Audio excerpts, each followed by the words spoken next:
3, 2. Bom dia, boa tarde, boa noite. Meu nome é Ana Beatriz e esse é o podcast Movimente.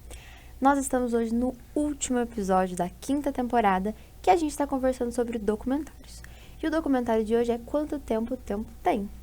E para encerrar comigo, essa temporada nós temos a Duda, que está hoje num dia muito especial, porque não foi hoje só o último dia de aula dela, que ela contou no outro episódio, como hoje é a última gravação dela como integrante do Movimente. Calma, né? Pelo menos como estudante de psicologia, vou virar como profissional. É isso.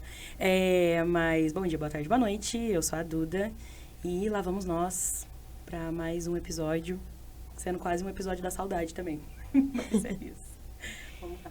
E com a gente, nós temos o Miguel, aluno de publicidade aqui na FACEF. Olá, tudo bem? Eu sou o Miguel, sou aluno do 3º ano de Publicidade e Propaganda aqui no FACEF. E é um prazer estar aqui nesse episódio do Movimente. Vamos pra cima. E a nossa convidada de hoje é a professora Daniela, de Psicologia aqui na FACEF. Prazer estar aqui com vocês. Boa noite, bom dia, boa tarde, na ordem inversa, né? Já que nós vamos falar do tempo hoje.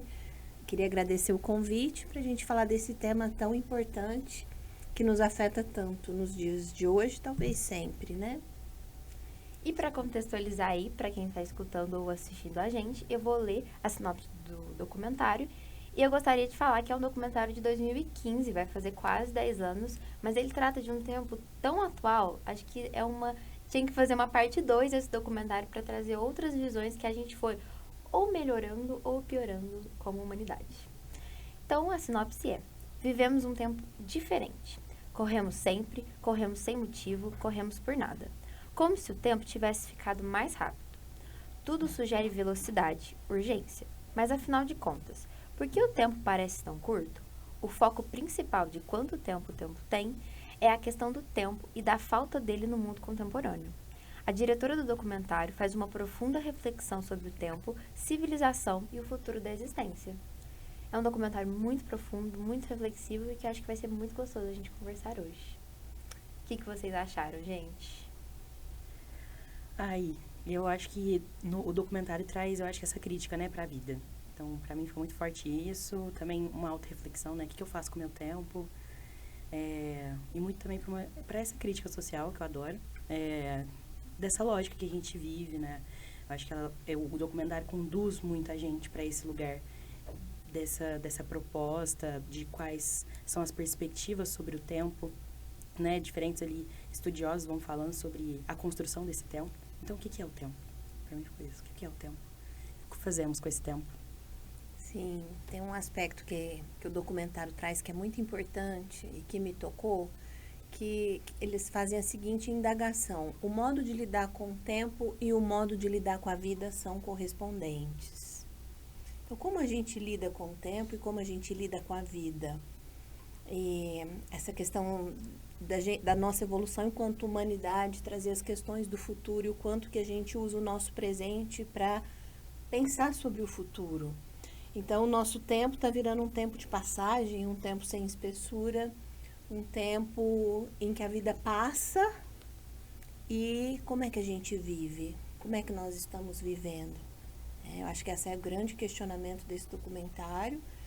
E que vai apontar essa aceleração, essa ansiedade generalizada por conta de uma dificuldade de viver no tempo presente. Interessante você falar isso, que eu anotei uma coisa aqui. Hoje de manhã eu participei de uma mini aula assim, de yoga e o instrutor falou assim, que a gente precisava acordar e acordar. Sente que você acordou, que você está na sua cama, pensa. Todo mundo acorda, já cata o celular, já vai na correria, já diz, meu Deus, eu tô atrasada. E aí ele virou e falou assim, começa a desmarcar um pouco de coisa, desmarca um pouco de compromisso. Aí ele até riu e falou pra professora que tava com a gente aqui, ó, eu ensinando a galera a desmarcar as coisas.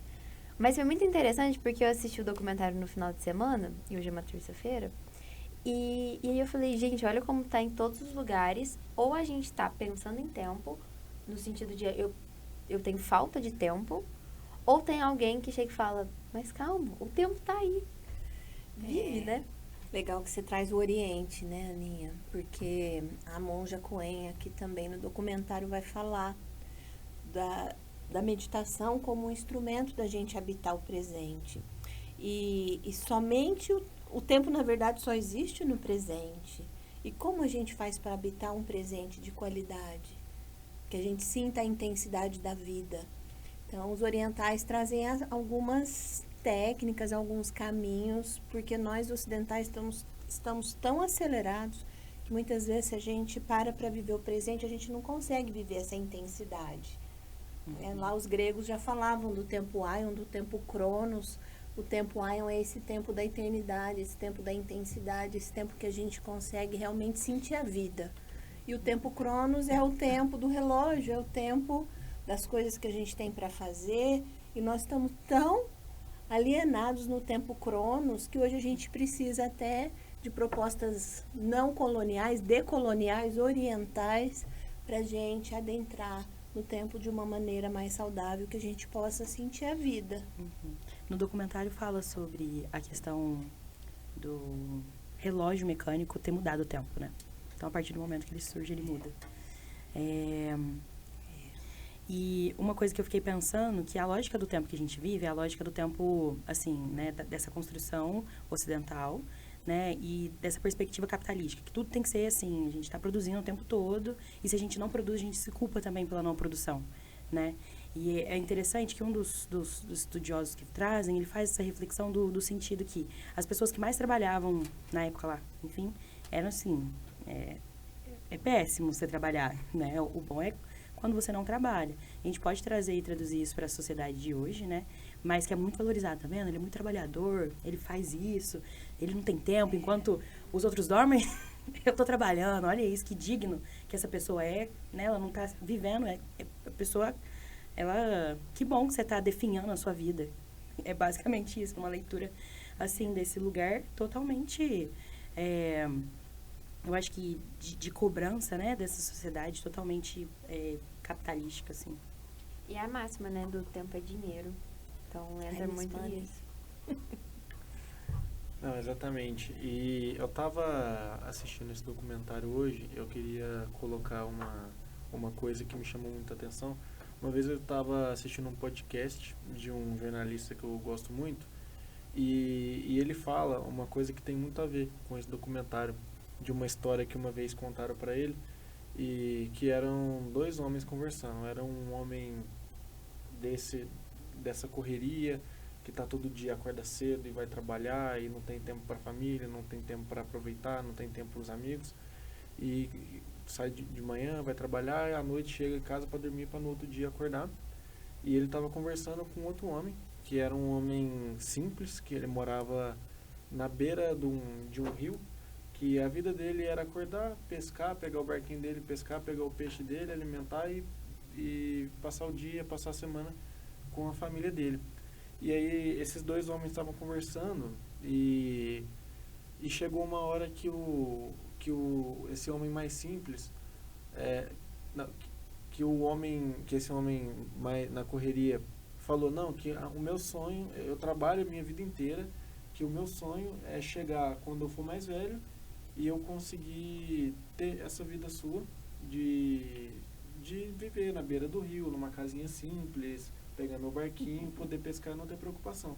Sendo que a vida desse outro cara é essa, entendeu? E ele não tem essa correria do dia a dia, ele não tem essa preocupação, ele aproveita a vida dele, tanto com a família dele, ele faz as coisas que ele gosta sem essa preocupação, né? Então, às vezes a gente tem que saber também até onde vale a pena, né? Até onde compensa a gente perder tanto tempo da nossa vida nessa correria, sendo que às vezes a gente poderia estar realizando alguma vontade nossa sem isso.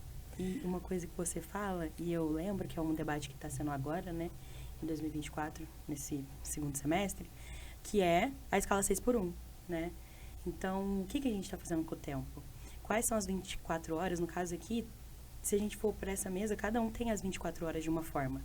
E que esse tempo também foi o homem que inventou, né? Dentro do documentário, vai falar sobre essa invenção do tempo, que foi a gente que criou. Que se tirar uma da sociedade, assim, tipo, a natureza vai continuar fluindo aí, e sem essa contagem cronológica, né, que nem a Dani falou, sobre esse cronos que a todo momento a gente está contando. Né? Aqui mesmo no podcast a gente tem 30 minutos, a gente está contando o tempo, né? Que a gente tem esse tempo cronológico, senão passar aqui isso corta a nossa fala, né? Então a gente até que vai se consumindo nesse lugar e eu acho que levar para esse lado da vida, né? Quando a gente vai falar sobre a condição do trabalhador, sobre a nossa condição de vida, é olhar isso, né? Eu estou vivendo, sobrevivendo, né? Esse lugar de vendendo o almoço para comprar a janta, né, que uma grande população brasileira faz isso, vive isso, o quanto se deixa de viver a vida pensando nessa noção que o tempo todo, porque se eu deixar também de trabalhar, como eu tenho que pagar, não tem como parar, né? E uma das coisas que eu até me questionei foi pensando numa questão que dentro do documentário foi falado sobre que as civilizações antigas não sabiam contar o tempo. Eu falei assim, por que não sabia? Tipo, também é uma noção ocidental e totalmente crítica contra essa civilização do qual a gente não conhece, porque a forma dela contar o tempo é totalmente diferente do meu.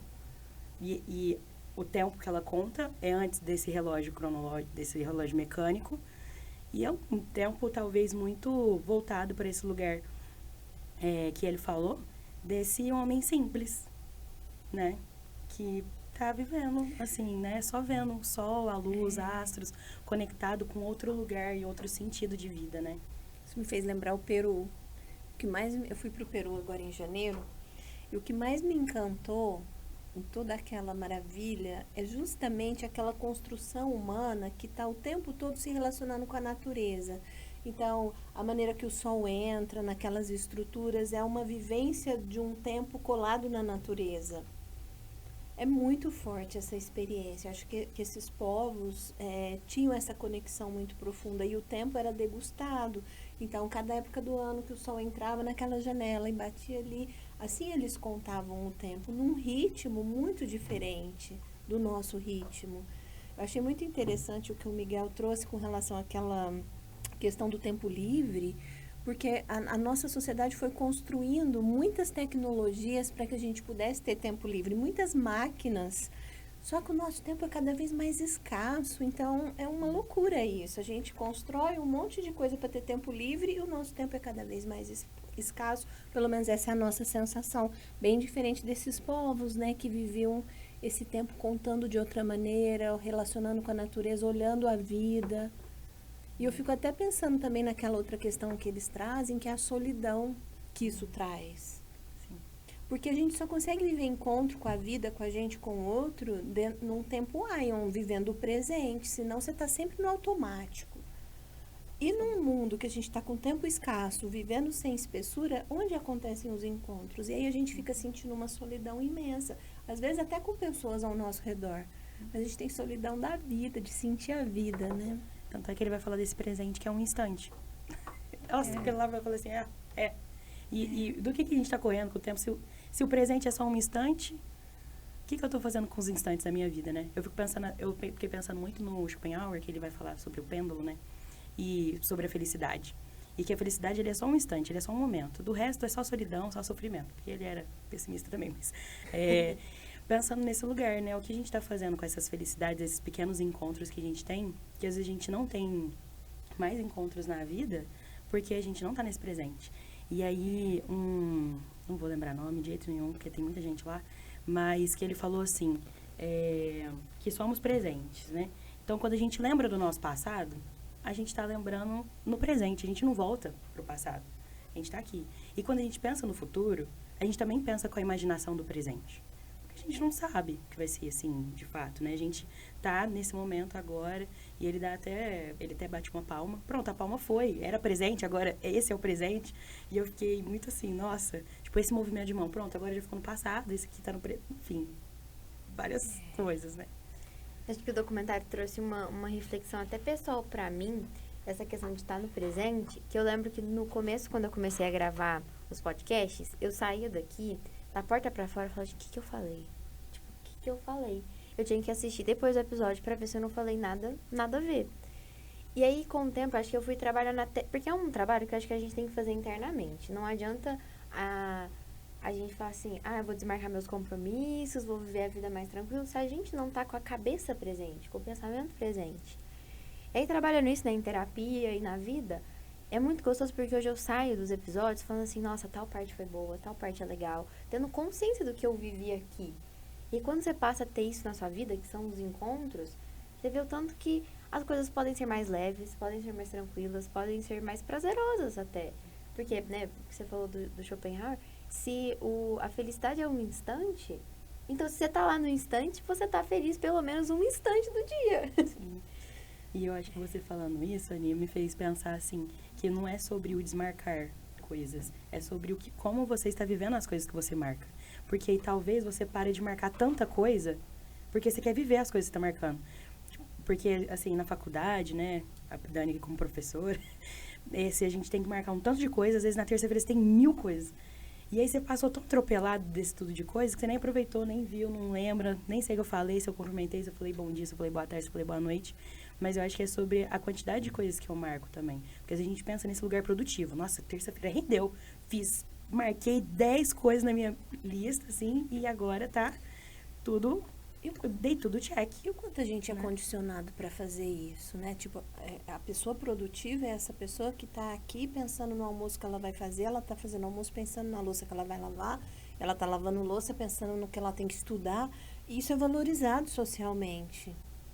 Então, é quase que uma máquina de tirar a gente do tempo que a gente vive, do tempo presente, desse tempo de intensidade, esse tempo da eternidade. Porque esse instante de felicidade é a eternidade. Onde está ela?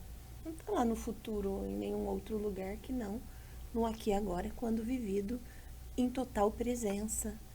Né? E a gente vive uma máquina que atropela a gente e põe a gente sempre para viver fora do presente, planejando o futuro. Fico pensando que não é à toa que a gente tem tanta crise de ansiedade hoje no mundo, tantas pessoas padecendo dessa doença chamada ansiedade, né?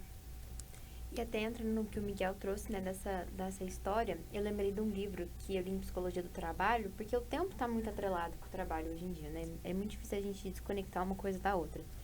E é um livro curtinho, assim, que chamou Papalagui. E Papalagui significou homem branco. Eu não vou lembrar exatamente em qual língua indígena, mas o livro conta os relatos de um homem branco, né, de um Papalagui, que ele conviveu um tempo durante... até explica lá, acho que era tipo uma pesquisa que estava sendo organizada, e ele conviveu um tempo como integrante de uma tribo indígena, e ele ia anotando todas as indagações que ele ia fazendo sobre o mundo. E aí tem uma que era sobre o tempo. E eu lembro muito que ele fala assim, que o homem branco, né, o Papalagui, ele anda com máquinas do tempo nos pulsos, máquinas do tempo nas paredes, que todo lugar que você olha tem uma máquina do tempo, que é os relógios. E quando a gente leu esse livro e foi apresentar para a sala, no meu grupo a gente fez um teatro, assim, que todo mundo tava cheio de relógios nos pulsos, e aí entrava e falava assim, e uma pessoa que era criança falava, mãe, vem brincar comigo. Aí a mãe falava, eu não tenho tempo. Aí a mãe falava pro pai, ai, amor, vem aqui ficar comigo. Aí ele falava, eu não tenho tempo. E todo mundo, tipo, ninguém tinha tempo para fazer nada. Tava todo mundo vivendo o que ia acontecer depois. Então é um livro que também traz essa reflexão muito forte de atrelar trabalho com tempo e com bens materiais, né? Porque depois, num outro capítulo, fala que esse tempo que a gente não sabe que a gente está vivendo, a gente está gastando para ter. Ele até fala que o homem branco, ele é cheio de coisas que ele não sabe para que serve, que ele vai só guardando nos armários das casas. Forte. Falou, né? Exatamente. Nós temos que produzir muitas coisas para quê? Para ter tempo? E tem gente que não tem que produzir nada e já tem o tempo. Pois é. E eu tava assistindo esse documentário e eu fiquei pensando, tipo, putz, realmente, será que isso tá certo? Será que deveria ser dessa forma? A gente viver nessa intensidade, pensando sempre depois e nunca agora, né? E aí eu fiquei pensando, pô, tá, e se eu tentar me moldar a viver dessa forma? Mas aí eu parei pra pensar, tipo, é quase impossível a gente conseguir viver dessa forma de não pensar na frente. Porque hoje em dia o mundo funciona assim, né? É todo um sistema, não tem como você parar pra pensar, pô, tá, eu vou viver diferente. Mas se eu viver diferente, eu vou ser um bicho, sabe? Eu vou ser desconexo da realidade. Porque se eu não me planejar para daqui a pouco, o dia tem 24 horas. Se eu não me planejar para daqui a pouco, se eu não for tomar banho para eu poder sair para trabalhar, eu não vou conseguir, entendeu? Então, acaba que a gente chegou num ponto que não tem, parece que é irreversível. Talvez retornar totalmente, eu concordo com você, é impossível, mas talvez a gente possa pôr mais presente na nossa vida dentro de um limite, né? Do que é possível nesse mundo, na medida que a gente faz práticas para aprender a estar no presente, fazer tudo presente, mas eu acho que a gente não escapa também totalmente dessa onda que você está trazendo. É porque hoje em dia parece que cada dia que passa o pessoal está mais nisso, nessa neura de eu preciso fazer, eu preciso produzir, eu não posso parar, eu tenho que estar sempre fazendo alguma coisa. Você pega nas grandes cidades, o pessoal, você pega aquelas imagens de metrô, o pessoal na rua correndo, e o trânsito, e não sei o que, você vai falar com a pessoa te trata mal, ela é mal educada, a pessoa não olha na sua cara, porque hoje em dia é assim, né? As pessoas, elas vivem em função de produzir, de fazer o tempo dela valer. Então, foi uma reflexão que eu tive hoje que me deixou bastante curioso. E eu acho que uma coisa assim que fica é que às vezes a gente se paralisa tanto pensando que às vezes não tem mudança, né? Teve alguma coisa, um tempo atrás, que eu assisti, que falava sobre dar bom dia para as pessoas na rua. E aí eu passei a fazer isso, assim. Tem gente que não responde, mas tem gente que responde, dá um sorriso no rosto, assim. E às vezes é isso, essa é a mudança mínima, né? Que às vezes a gente tá no telefone vendo qual compromisso, a gente não tá prestando atenção, não vê uma borboleta, não vê o céu, né? A gente tá tão condicionado a ver, tipo, não, tô indo pra Facef, eu nem vejo qual que é o trajeto que eu tô fazendo, é tão automático que, assim, nem vi que às vezes tinha um bichinho ali passando junto comigo, sabe? Tinha alguma coisa que eu acho que são esses detalhes. E aí, que é uma coisa que me pegou muito também no documentário, é falando dessa solidão acompanhada, né? Desse estar junto, mas estar sozinho. E aí eu lembrei de um filme que chama Her, que fala sobre essa evolução tecnológica, né? E no documentário traz muito sobre isso, essa questão desse surgimento dessas máquinas, que hoje a gente produz muito mais produtos imateriais do que materiais, nesse lugar símbolo, informações, sem ser palpável, mas que vai constituindo sobre a gente, o que a gente pensa. E aí, que é isso, eu tô conectado, mas eu tô totalmente, às vezes, desconectado de mim, né? E nesse lugar de... Tô correndo tanto pra que a minha vida... Por exemplo, tenho 23 anos hoje, e assim, nossa, 30 anos eu tenho que ter tudo na minha vida. Por quê? Quem que vai conseguir isso? Porque eu acho que é tão televisionado esse lugar de... Por conta dos influencers, né, que existem, que são muito jovens, e assim, eles têm dinheiro, já têm mansões, fizeram vida. Eu tenho 23, eu sigo uma pessoa que tem 23 anos e tem, assim, uma mansão, já viajou o mundo. Assim, o que eu vou fazer? Eu tenho que conseguir agora também. E eu acho que é isso, né? Ai, calma, peraí. E eu acho que se deparar com esse, calma, tem todo o seu processo, é até resgatar, eu acho que alguns valores, assim, tanto, eu acho que da nossa sociedade, do passado, mas também eu acho que de povos, né, dos povos indígenas, né, da cultura africana, que vão falar sobre esse significado de tempo de outro lugar, né, sobre outras lógicas de viver, outras lógicas de conviver, né, e não que não tenha, às vezes, críticas da forma que vive, mas também resgatar essas coisas que podem ser, eu acho que positivas, de um lugar desse bem-estar e um conforto da alma, né, porque, tipo... Depois, realmente, a gente morre, que assim, né, a gente sempre fala, a gente morre, tudo fica. Então, se tudo fica, por que eu tô me matando pra ter um bem, né? Mas é porque o outro tem, é porque, enfim, é Black Friday, eu tenho que comprar, eu tenho que pegar, né? Tá tendo promoção, né? Porque a gente não se padece, não se consolida, às vezes o sentar, tipo, na rua, sentar, às vezes, na calçada, né? E brincar, ver, sentar no chão, né, sei lá, escutar uma música e escutar ela de novo, porque às vezes a gente escuta tanta música, mas não tá escutando a letra, né, tá vendo tanta coisa, mas na verdade não tá vendo.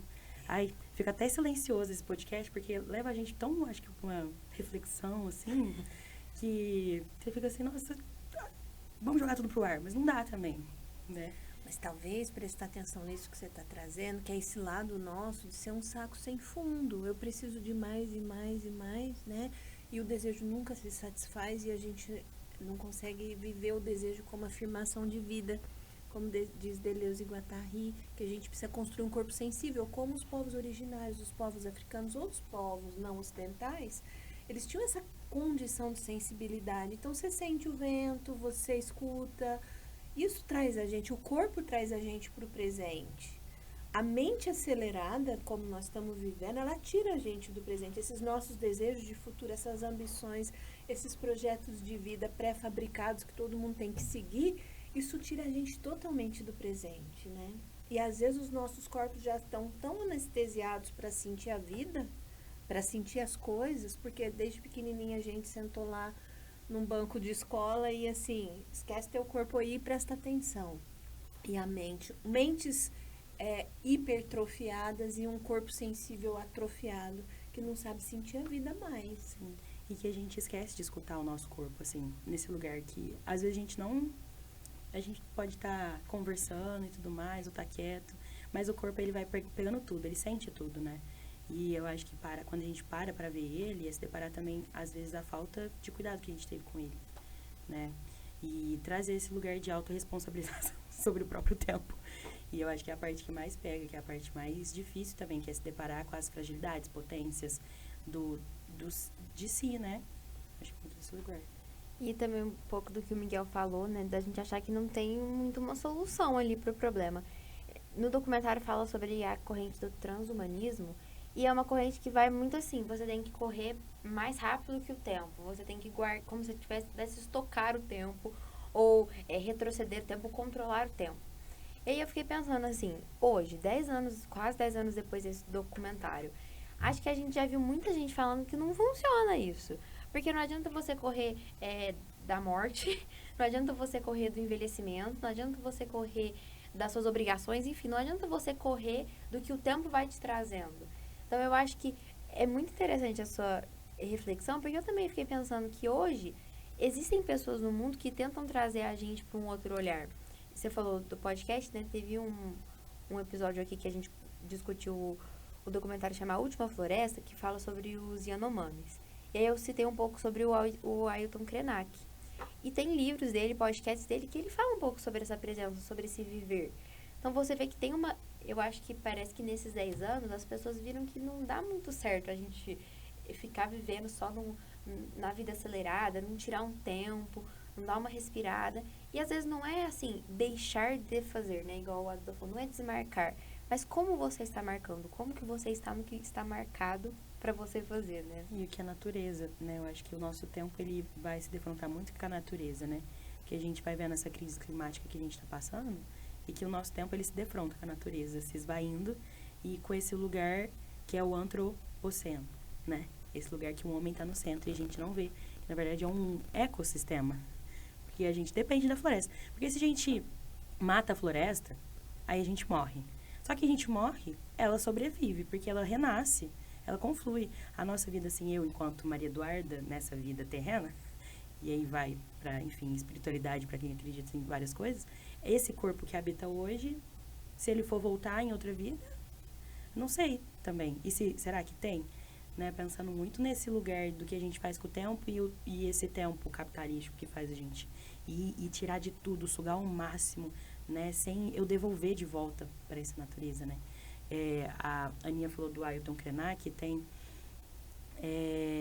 um autor também, acabei de esquecer o nome dele, mas que ele vai falar sobre confluência, né? Essa confluência da vida, que a árvore, ela tá ali, ela dá seu fruto, ela dá a semente. E ela tá esperando que alguém coma ela, mas a semente é para ela renascer de volta. Então ela espera que em algum momento alguém vai plantar ela, porque ela vai nascer. Só que a gente tá tão condicionado a só comer e tirar tudo que a gente não planta ela de novo, né? E esse plantar na vida, não só na árvore, mas o que a gente vai semeando, eu acho que nas trocas que a gente faz com as pessoas. Porque a todo momento aqui, nesse momento que a gente tá trocando, e eu tô ganhando imensamente trocando com vocês. Tipo, a gente tá se nutrindo junto, né? Árvores anciãs. Nosso querido Nego Bispo, Isso. autor quilombola. E, esse autor mesmo, né? e até parece que você leu meus pensamentos, porque, gente, nosso episódio está chegando ao fim, mas eu gostaria de fazer um agradecimento muito especial à minha companheira de podcast, que está comigo desde o primeiro episódio, gravando os podcasts aqui com a gente, que contribuiu em muito para que esse projeto continuasse, em que ajudou a gente a pensar em filme, a chamar convidados, a colocar pessoas aqui. Então, eu queria agradecer a Duda e falar que eu aguardo você do outro lado da mesa como convidado dos próximos podcasts. Pode deixar, gente. Então, muito obrigada, né, por ter plantado a sua semente aqui na Facef, aqui no Movimente e aqui na Psicologia. Continue aí nessa caminhada. Obrigada. Muita força agora, né, nessa formação. Foi mesmo, podcast da saudade, gente. Já chorei hoje, tá bom? E eu queria agradecer muito a Dani por estar aqui com a gente, né, com esse papo muito importante e filosófico, né, pra gente refletir um pouco sobre a vida. E agradecer o Miguel também por ter disponibilizado um tempinho dele pra estar aqui. Segue o Movimento nas redes sociais, @movimento.unifacef. A gente encerra aqui a temporada de documentários, mas o Movimento não se encerra. No semestre que vem tem mais e eu aguardo vocês para os próximos episódios. Muito obrigada. Tchau, gente. Tchau.